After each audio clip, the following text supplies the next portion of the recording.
নরবরে সেতু। বৈদ্যপুর তালার মোড় থেকে দেবীপুর জিটি রোড পর্যন্ত এই সেতুর ভগ্নদশা।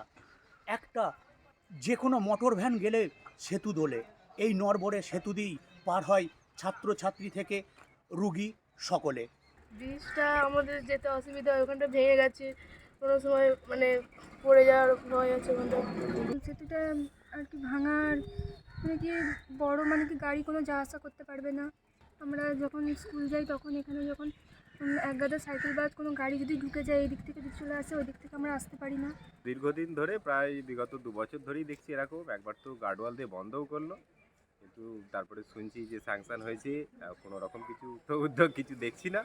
আমাদের যাতায়াতের পথে যে কোনো সময় দুর্ঘটনা হতে পারে এবং এটা যতটা তাড়াতাড়ি সম্ভব মেরামতির ব্যবস্থা করলেই ভালো। এখানে দেখছি ভারী যানবাহনে নিষিদ্ধ করেছেন বিডিও অফিস থেকে। তো এটা তবু কি যাতায়াত করছে মানুষ, যদি সামনে চলে আসে তারপরে জানছে যে এরকম পজিশন, তারা কোন দিক দিয়ে আবার ঘুরে যাবে। খুব বাজে অবস্থা। এই আসে সব মন্ত্রীরা সব যায় এখান দিয়ে, আগে যেত এখন আর যায় না, কোনো ভালো রাস্তা দিয়ে যায়। হ্যাঁ, কোনো ব্যবস্থা নেই।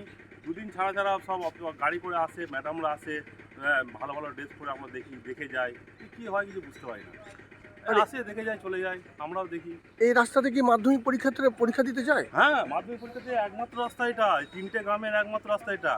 এই ব্রিজ ভেঙে গেলে ওদেরকে নদীতে শাড়ি পরে নদী দিয়ে আসতে হবে, এমন অবস্থা। খুব মাধ্যমিক মানে একবারে ওদের ব্রিজটা চলে গেলে ওদের পরীক্ষা দেওয়া বন্ধ হয়ে যাবে। ওদের প্রায় ওই দিক দিয়ে ঘুরে ঘুরে যেতে হবে, আপনার ধামাসের মধ্যে কিছু না হলেও 12-13 কিমি বাড়তি যেতে হবে। এই ব্রিজের ওপরই নির্ভর করে প্রায় 12-14টি গ্রামের মানুষ। ব্রিজ ভেঙে গেলে যাতায়াত সম্পূর্ণভাবে বন্ধ হয়ে যাবে। আমার শহর কালানা থেকে রাজকুমার ঘোষ, কলকাতা টিভি।